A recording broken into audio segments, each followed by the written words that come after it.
नमस्कार दोस्तों, मेरा नाम है अतुल श्रीवास्तव और स्वागत है आपका नेक्सस जीएस में। चलिए बात कर लेते हैं आर्थिकी के बारे में।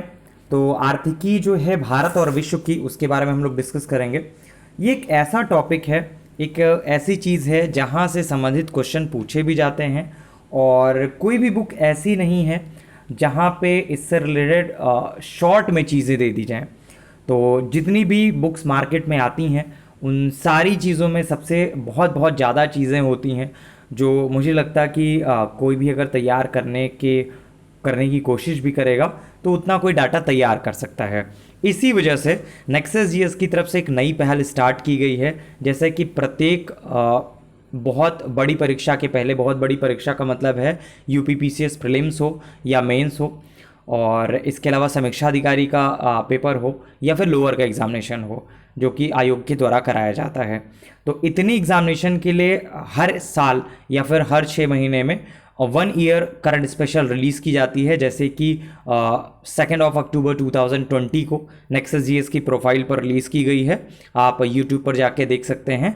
1 ईयर करंट अफेयर्स स्पेशल आपको प्रोवाइड करा दिया गया है। तो उतना डाटा लिया गया है जो किसी एक बुक में दिया गया होता है। और आर्थिकी के बारे में बात करें तो आर्थिकी में भी हम लोग उन चीज़ों के बारे में डिस्कस करेंगे, उन बातों के बारे में डिस्कस करेंगे जो बोल सकते हैं जो इम्पैक्ट डालेगा 11 अक्टूबर 2020 को जो हमारा यूपीपीसीएस प्रीलिम्स का पेपर होने वाला है एग्जैक्टली उसके ऊपर। तो फिलहाल अक्टूबर में जो भी और एग्जामिनेशन होंगे इसके अलावा तो इम्पैक्ट तो पड़ेगा ही। और आर्थिकी जो है वो अभी तक का अपडेट है, मतलब 1 अक्टूबर 2020 तक का अपडेट है। फिलहाल आज तो 3 अक्टूबर 2020 हो चुकी है। चलिए शुरुआत करेंगे हम लोग प्रधानमंत्री किसान सम्मान निधि से। इस टॉपिक से क्या क्या पूछा जा सकता है। शुरुआत इसकी हुई थी 24 फरवरी 2019 को, और इम्पॉर्टेंट ये है कि इसकी शुरुआत जो हुई थी वो आपका गोरखपुर उत्तर प्रदेश से की गई थी। उद्देश्य क्या था? लघु और सीमांत कृषकों को निवेश और अन्य आवश्यकताओं हेतु सुनिश्चित पूरक आय उपलब्ध कराने के साथ साथ फसल कटाई मौसम से पूर्व किसानों की आकस्मिक आवश्यकताओं का भी पूरा करने की मदद करना। तो एग्जैक्टली पूछा क्या जा सकता है उसके बारे में बात करें तो प्रधानमंत्री किसान सम्मान निधि योजना की शुरुआत कब हुई थी? तो 24 फरवरी 2019 को हुई थी और गोरखपुर उत्तर प्रदेश से की गई थी। ठीक है, नेक्स्ट है प्रधानमंत्री जीवन योजना के बारे में बात करें तो प्रधानमंत्री जीवन योजना की शुरुआत जो हुई थी 28 फरवरी 2019 को हुई थी। नेक्स्ट पॉइंट पे डिस्कस कर लेते हैं और क्या चीज़ें हैं जो इम्पोर्टेंट है। प्रधानमंत्री उज्ज्वला योजना के बारे में बात करें, हालांकि ये थोड़ी सी पुरानी परियोजना हो गई है लेकिन आज भी आपके एग्जामिनेशन के लिए महत्वपूर्ण है। तो प्रधानमंत्री उज्ज्वला योजना में एग्जैक्टली है क्या? प्रारंभ हुआ था 1 मई 2016 को और बलिया उत्तर प्रदेश से शुरू हुआ था। लक्ष्य क्या था? गरीबी रेखा से नीचे जीवन यापन करने वाले निर्धन परिवारों को स्वच्छ ईंधन मतलब एलपीजी उपलब्ध कराना था। तो इस शुरुआत कब हुई थी? 1 मई 2016 को हुई थी। डेट इसमें महत्वपूर्ण है। नेक्स्ट पॉइंट डिस्कस कर लेते हैं और क्या चीज़ें हैं जो इम्पोर्टेंट है। स्वच्छ भारत मिशन के बारे में बात करें तो इम्पोर्टेंट इसलिए है क्योंकि 2 अक्टूबर 2014 को स्टार्ट की गई थी और लक्ष्य जो था वो गांधी जी की 150वीं जयंती मतलब लास्ट ईयर 2019 की बात हो रही है। 2 अक्टूबर 2019 तक संपूर्ण भारत को स्वच्छ बनाना। तो इसमें केंद्र सरकार और राज्य सरकार द्वारा वित्तीयन जो है वो करीब 75-25 के रेशियो में था और बाद में आपका 19 और 10 का रेशियो हो गया। क्या स्टार्ट कब हुआ था ये आपके लिए इंपॉर्टेंट है। तो 2 अक्टूबर 2014 को स्टार्ट हुआ था। नेक्स्ट पॉइंट पर डिस्कस कर लेते हैं और क्या चीज़ें हैं जो महत्वपूर्ण हैं और आपको पढ़नी चाहिए। कुछ कृषिगत उत्पादन हैं भारत और विश्व में, उनके बारे में बात करें तो खाद्यान्न उत्पादन में अगर हम लोग बात करें तो चावलों के बारे में सबसे पहले बात करेंगे। चावल के उत्पादन में पश्चिम बंगाल फर्स्ट रैंक पर है, फिर आपका उत्तर प्रदेश का नंबर आता है, थर्ड रैंक पर आपका पंजाब का आता है। लेकिन इंपॉर्टेंट क्या है, चावल में नंबर 1 और नंबर 2 कौन है? पश्चिम बंगाल और उत्तर प्रदेश। इवन इसका पीडीएफ जो है वो मैंने टेलीग्राम ग्रुप पर भी शेयर किया था। होपफुली सभी लोग ज्वाइन होंगे और जो भी ज्वाइन नहीं है नेक्सस जीएस के टेलीग्राम चैनल से, इसी वीडियो के डिस्क्रिप्शन बॉक्स में नेक्सस जीएस का फेसबुक, यूट्यूब, इंस्टाग्राम और टेलीग्राम सारी चीज़ों का लिंक आपको मिल जाएगा।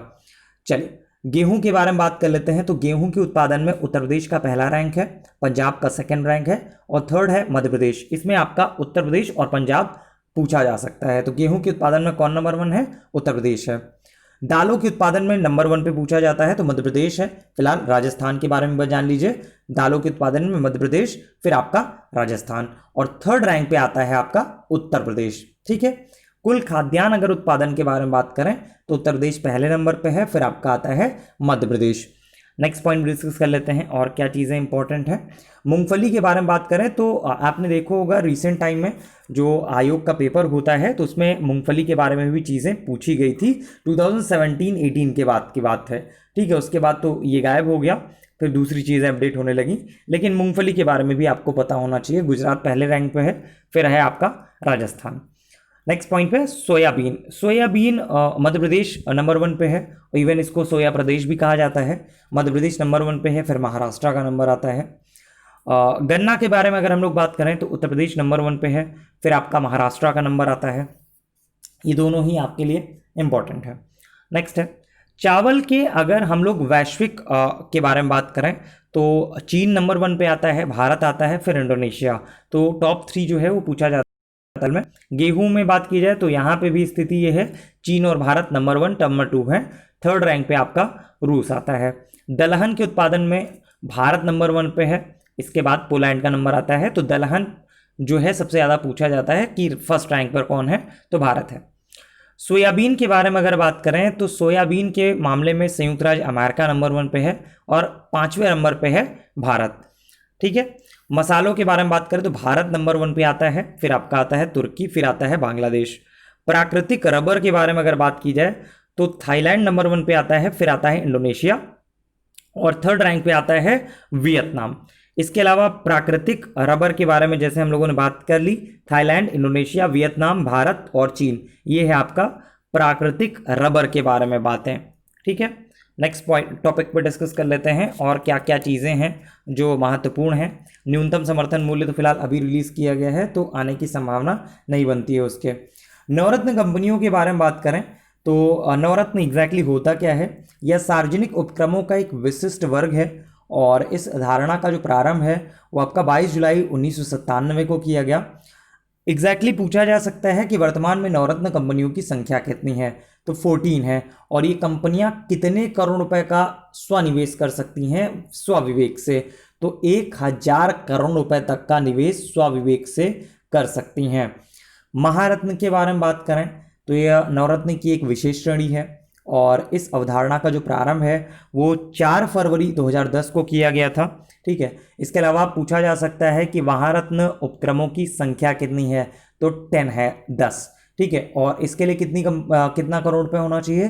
5000 करोड़ रुपए का जो निवेश है स्वविवेक से कर सकती हैं। तो ये चीज़ें हैं, तो 2 चीज़ें जो हैं वो जरूर पूछी जा सकती हैं। नवरत्न कंपनियों की संख्या कितनी है, तो नवरत्न कंपनियों की जो संख्या है वो 14 है, और अगर वहीं पे हम लोग महारत्न कंपनियों की संख्या के बारे में बात करें तो 10 है। क्योंकि ये प्रीलिम्स का पेपर है तो उसी आधार पे हम लोग बातें करेंगे, उसी आधार पे हम लोग पढ़ाई करेंगे कि क्या क्या चीज़ें जो हैं वो पूछी जा सकती हैं। बाकी देखिए नॉन रिलेवेंट बहुत सारी चीज़ें होती हैं, तो नॉन रिलेवेंट तो हम लोग नहीं पढ़ सकते हैं। नेक्स्ट पॉइंट है जुलाई 2020 में रेलवे में बहुत कुछ हुआ था। एग्जैक्टली हुआ क्या था उसके बारे में बात करें तो जुलाई 2020 में भारतीय रेलवे ने एक नया कीर्तिमान स्थापित करते हुए शेषनाग ट्रेन का संचालन किया, और ये करीब 2.8 किलोमीटर लंबी ट्रेन है। ठीक है, तो जुलाई 2020 में भारतीय रेल ने एक नया कीर्तिमान स्थापित करते हुए शेषनाग ट्रेन का संचालन किया। ये करीब 2.8 किलोमीटर लंबी है। एग्जैक्टली हॉर्स पावर क्या है? 6000 हॉर्स पावर की क्षमता रखती है ये। ठीक है, नेक्स्ट पॉइंट पे डिस्कस कर लेते हैं। अक्टूबर 2019 के बारे में बात करें, लास्ट ईयर पहुंच जाते हैं, तो अक्टूबर 2019 में लखनऊ नई दिल्ली मार्ग पर IRCTC द्वारा देश की पहली निजी ट्रेन तेजस एक्सप्रेस का संचालन किया गया। इससे रिलेटेड समीक्षा अधिकारी में भी क्वेश्चन आया था, होपफुली सभी को याद होगा। तो कौन सी है पहली एक्सप्रेस ट्रेन? तेजस एक्सप्रेस, और कहां से कहां के बीच में चलाई गई? लखनऊ से नई दिल्ली। अब बात करेंगे जनवरी 2020 के बारे में। अहमदाबाद से मुंबई के मध्य IRCTC द्वारा देश की दूसरी निजी ट्रेन तेजस एक्सप्रेस का संचालन स्टार्ट किया गया। तो दूसरी कहां से चलाई गई? मुंबई और अहमदाबाद के बीच में चलाई गई। नेक्स्ट पॉइंट पर डिस्कस कर लेते हैं और क्या चीज़ें हैं जो महत्वपूर्ण हैं, जो हुई हैं और आपको आनी चाहिए। ठीक है, इसके अलावा अगर आपने हमारा टेलीग्राम चैनल नहीं ज्वाइन किया है तो ज्वाइन कर सकते हैं, इसी वीडियो के डिस्क्रिप्शन बॉक्स में मिल जाएगा। जीएसटी के बारे में बात कर लेते हैं। एग्जैक्टली जीएसटी से रिलेटेड क्या क्या चीज़ें हैं जो पूछी जा सकती हैं। 1 जुलाई 2017 से पूरे देश में वस्तु और सेवा कर जो है वो प्रभावी हो गया। जीएसटी जो है आपका एक अप्रत्यक्ष कर है जिसने अपने पूर्ववर्ती अधिकांश अप्रत्यक्ष करों को प्रतिस्थापित कर एकल कर संरचना मतलब अप्रत्यक्ष कर के संदर्भ में इसको स्थापित किया है। स्टार्टिंग अब हुई है 1 जुलाई 2017 को इसकी स्टार्टिंग हुई, ये पूछा जा सकता है।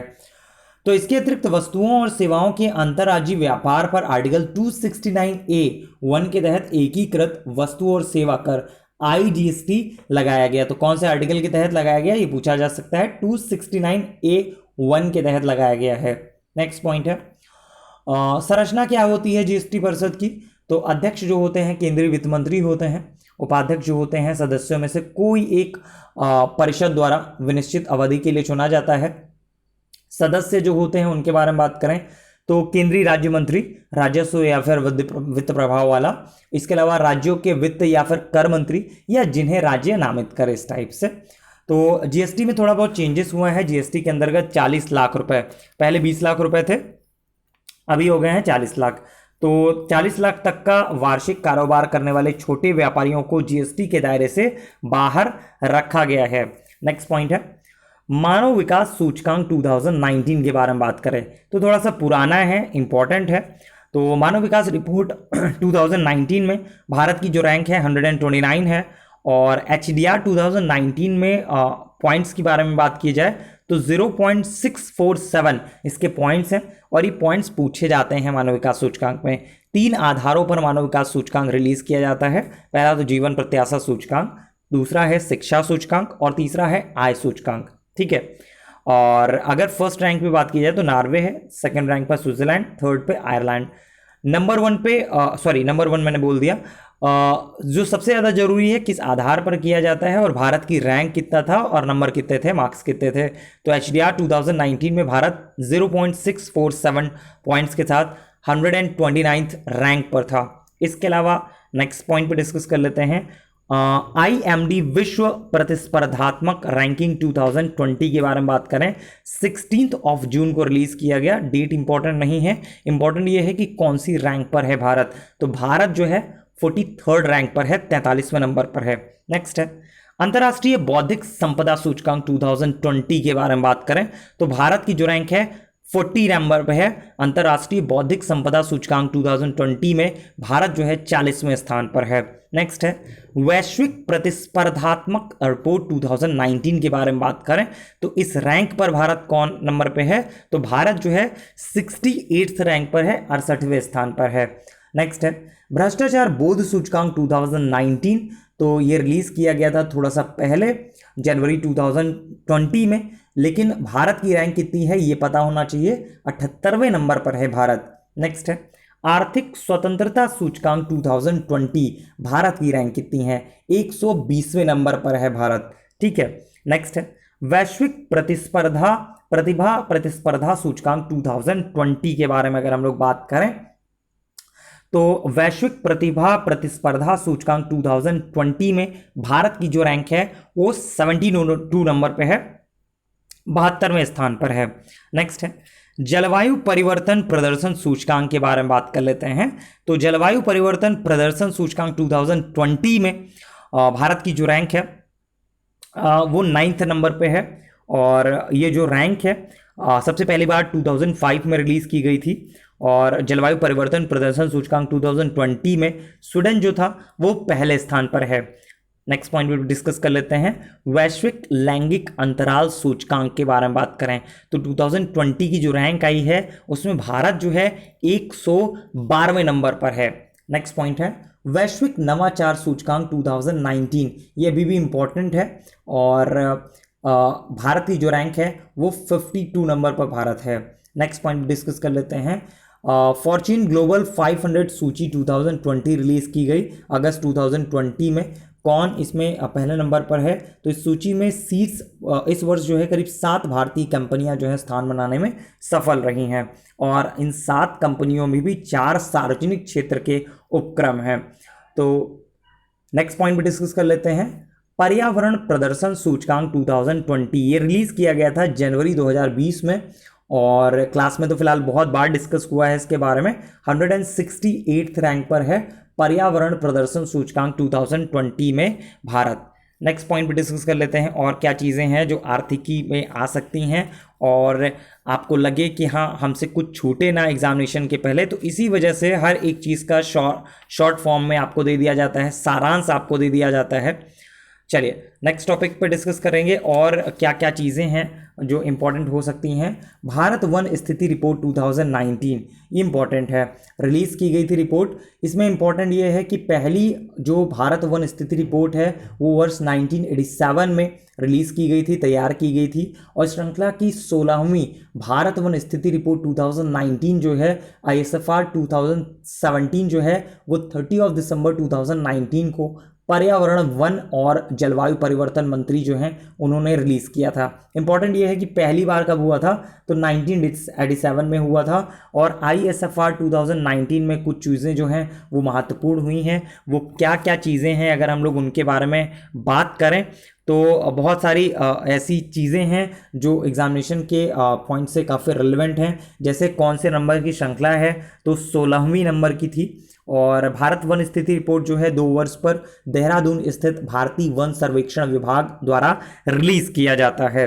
ठीक है, तो ISFR 2019 के अनुसार देश में कुल वनावरण जो है वो कुल भौगोलिक क्षेत्रफल का करीब 21.67% है।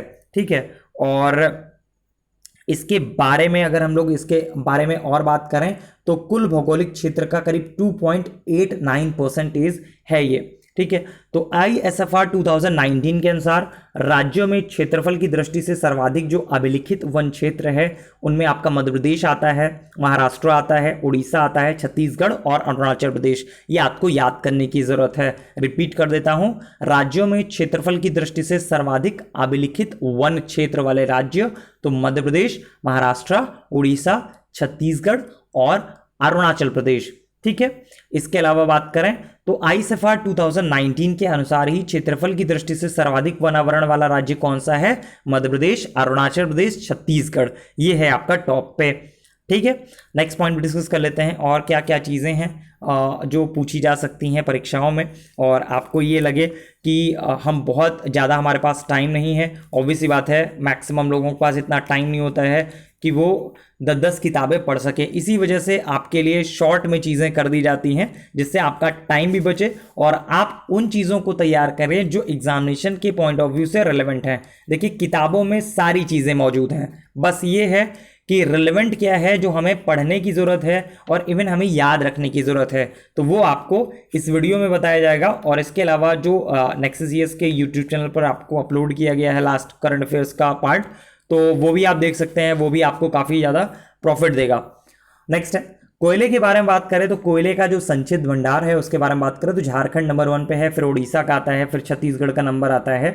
अगर उत्पादन के बारे में बात करें तो उड़ीसा, छत्तीसगढ़, झारखंड, ये सीक्वेंस आता है।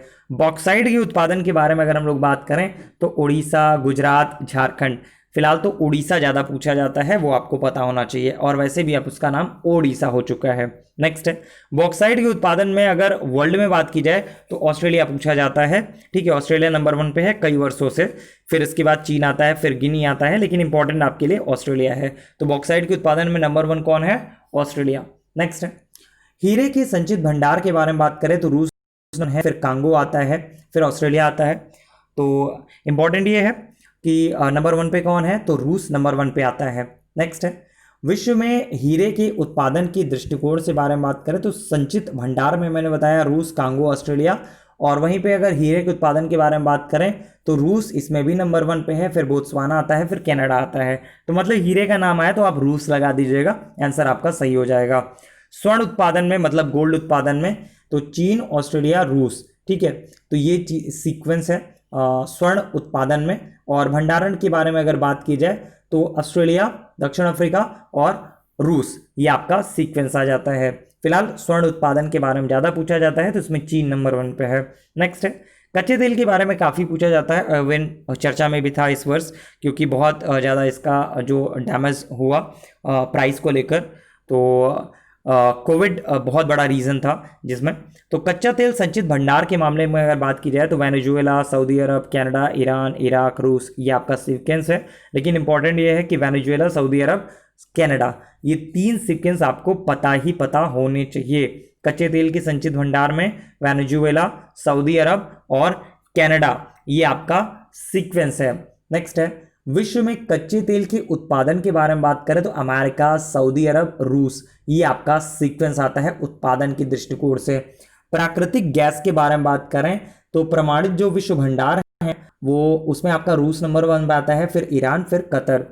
इसके बाद विश्व में प्राकृतिक गैसों के उत्पादन के बारे में बात करें तो अमेरिका, रूस और ईरान। चांदी के उत्पादन में नंबर 1 पे सिर्फ पूछा जाता है वो मैक्सिको है आपका। बॉक्साइड में जैसे मैंने बात की ऑस्ट्रेलिया, हीरा में रूस और चांदी में मैक्सिको, ये जो बेस हैं। बाकी देखिए इतनी सारी चीज़ें हैं कि आप पढ़ते पढ़ते परेशान हो जाओगे, लेकिन चीज़ें समाप्त नहीं होने वाली हैं। जैसे बायराइट हो गया, बॉक्साइड हो गया, क्रोमाइट हो गया, कोबाल्ट हो गया, तांबा हो गया, ग्रेफाइट हो गया, लौह एस्क हो गया, लेड हो गया, जिंक हो गया, बहुत सारी चीज़ें हैं। लेकिन जो चीज़ें आपको बताई गई हैं वो लिमिटेड है। और पिछले 10 वर्षों के अगर हम लोग पेपर को एनालिसिस करते हैं कि आयोग किस तरह के क्वेश्चन पूछता है, चाहे वो आपका यूपीएससी पूछ रहा हो या फिर आपका यूपीपीसीएस पूछ रहा हो, उन दोनों में किस तरह के क्वेश्चन पैटर्न को फॉलो अप किया गया है उसी बेसिस पे ये बनाया जाता है। ठीक है, तो इसके अलावा नेक्सस जीएस की तरफ से तांडव सीरीज रिलीज की गई है और तांडव सीरीज के बारे में पूरी डिटेल जो है वो नेक्सस जीएस के टेलीग्राम चैनल पर आपको मिल जाएगी। उसको ज्वाइन कर लीजिए तो आपको वहां पे इन सारी की सारी इंफॉर्मेशन जो है वो प्राप्त हो जाएगी। नेक्स्ट पॉइंट भी डिस्कस कर लेते हैं और क्या चीज़ें हैं जो महत्वपूर्ण हो सकती हैं आपके एग्जामिनेशन में। इसमें सारी की सारी चीज़ें समाहित कर दी गई हैं, चाहे वो आपका आर्थिक समीक्षा 2019-20 हो या फिर बजट हो। किसी को ये लगे कि ये सारी चीज़ें स्किप हो गई हैं तो कोई भी चीज़ इसमें स्किप नहीं की गई और जो भी आर्थिकी से रिलेटेड चीज़ें हुई हैं, डाटा जितने भी हैं सारी चीज़ें करा दी गई हैं। चलिए प्रमुख फसल उत्पादन के बारे में बात करें तो चावल में पश्चिम बंगाल, उत्तर प्रदेश, पंजाब, ये आपका फर्स्ट, सेकंड, थर्ड रैंक है। गेहूं के बारे में हमने बात करी ली, उत्तर प्रदेश, पंजाब, मध्य प्रदेश। दालों के बारे में मध्य प्रदेश, राजस्थान और थर्ड रैंक पे उत्तर प्रदेश। सोयाबीन में मध्य प्रदेश, महाराष्ट्र, राजस्थान। गन्ना उत्तर प्रदेश, महाराष्ट्र, कर्नाटका। कपास जो है महाराष्ट्र, गुजरात, तेलंगाना। ये चीज़ें हुई। नेक्स्ट पॉइंट डिस्कस कर लेते हैं और क्या चीज़ें हैं जो महत्वपूर्ण हैं, जो परीक्षा में पूछी जा सकती हैं, उनके बारे में डिस्कस करें हम लोग। तो और क्या क्या चीज़ें हैं,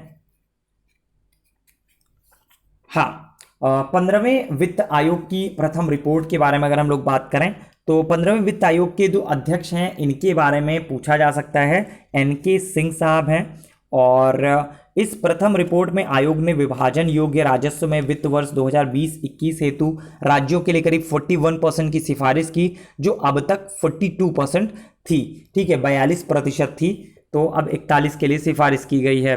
इसके अलावा इस संदर्भ में आयोग ने 3 सिफारिशें और दी हैं।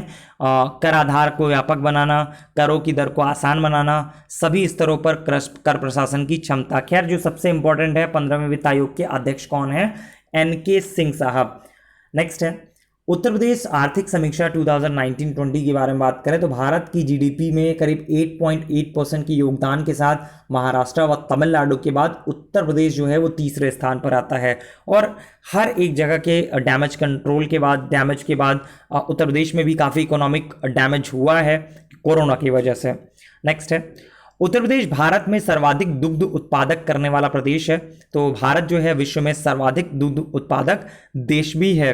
पशुधन के मामले में अगर बात की जाए तो पशुधन संख्या में उत्तर प्रदेश के बाद राजस्थान का नंबर आता है सेकेंड रैंक पर, थर्ड पे आंध्र प्रदेश का आता है। तो पशुधन के मामले में नंबर 1 पे है तो ऑब्वियस सी बात है हमारे लिए ज़रूरी है। नेक्स्ट पॉइंट डिस्कस कर लेते हैं ग्रीन बजट के बारे में बात करें तो वित्तीय वर्ष 2020-2021 के बजट में ग्रीन बजट को पेश किया गया। इसमें पर्यावरण संरक्षण से संबंधित गतिविधियों का विवरण किया गया और देश में पहली बार बिहार में ग्रीन बजट की पुस्तिका सदन में उपस्थित की गई। ठीक है, तो इंपॉर्टेंट क्या है, ग्रीन बजट पहली बार कहाँ पे आई? तो देश में पहली बार बिहार में ग्रीन बजट की पुस्तिका सदन में उपस्थित की गई है। नेक्स्ट पॉइंट डिस्कस कर लेते हैं और क्या चीज़ें हैं जो इम्पोर्टेंट है। कुछ और आंकड़े हैं जो आपके एग्जामिनेशन पे इम्पैक्ट डाल सकते हैं। तो फिलहाल पढ़ने को तो बहुत सारी चीज़ें होती हैं, लेकिन ना पढ़ने के लिए या फिर बोल सकते हैं कि वो चीज़ें पढ़ने के लिए जो परीक्षा की दृष्टिकोण से महत्वपूर्ण हो, उन्हीं पे हम लोगों को ज़्यादा फोकस करना चाहिए। और ये बातें मैं बार बार इसलिए बोल रहा हूँ क्योंकि बहुत सारा डाटा रहता है। अगर आप कोई भी किताब पढ़ते हैं तो उनमें बहुत सारा डाटा रहता है और उन डाटा में आपको चीज़ें चूज़ करनी पड़ती हैं कि क्या हमारे एग्जामिनेशन के लिए रेलेवेंट है, क्या नहीं है। इसके पहले हम लोगों ने जनसंख्या के आंकड़ों के बारे में डिस्कस किया था, तो होपफुली जनसंख्या के आंकड़ों के बारे में सभी लोगों ने बहुत अच्छे से पढ़ रखा होगा। अब उसके बारे में बताने की आवश्यकता नहीं है, वैसे भी यूट्यूब पर उसके वीडियो अपलोड किए जा चुके हैं। चलिए अब कुछ हम लोग पॉइंट्स के बारे में डिस्कस कर लेते हैं। जैसे 15वें वित्त आयोग का गठन कब किया गया था? तो 27 नवंबर 2017 को किया गया था। इसके अध्यक्ष जो हैं NK सिंह साहब हैं। और 15वें वित्त आयोग की सिफारिशों में संघीय करों में राज्यों का जो हिस्सा है वो आपका 41% है, 14वें में 42% था। नेक्स्ट पॉइंट डिस्कस कर लेते हैं। केंद्रीय बजट 2020-2021 में सबसे अधिक व्यय जो है वो कौन सी योजना पे किया जा रहा था? पहले तो प्रधानमंत्री किसान सम्मान निधि योजना पर किया जा रहा था, लेकिन उसके बाद नरेगा पर कर दिया गया। नेक्स्ट है 2030 तक भारत के पास विश्व की कार्यशील आयु की सबसे बड़ी आबादी होगी, ये एक रिपोर्ट के अनुसार बात बोली गई थी। नेक्स्ट पॉइंट है स्थानिक संग्रहालय सहित प्रतिमान स्थलों के रूप में 5 पुरातत्व स्थलों का विकास किया गया। और 5 जो पुरातत्व स्थल हैं उनमें आपका राखीगढ़ी आता है हरियाणा से, हस्तिनापुर उत्तर प्रदेश, शिवसागर असम, धौलावीरा गुजरात और अदीन चंदलूर ये आपका तमिलनाडु में है। नॉर्मली जब आप लोग पुरानी चीज़ें पढ़ते हैं 5 पुरा स्थलों के बारे में, तो राखीगढ़ी सभी लोगों ने पढ़ रखा है, हस्तिनापुर के बारे में पूछा जाएगा सभी को पता होगा, धौलावीरा सभी को पता होगा। लेकिन एग्जैक्टली एग्जामिनेशन आपसे क्या डिमांड करता है? आपको करंट चीज़ें पता होनी चाहिए। शिवसागर चर्चा में था, असम चर्चा में था, आपको ये पता होना चाहिए।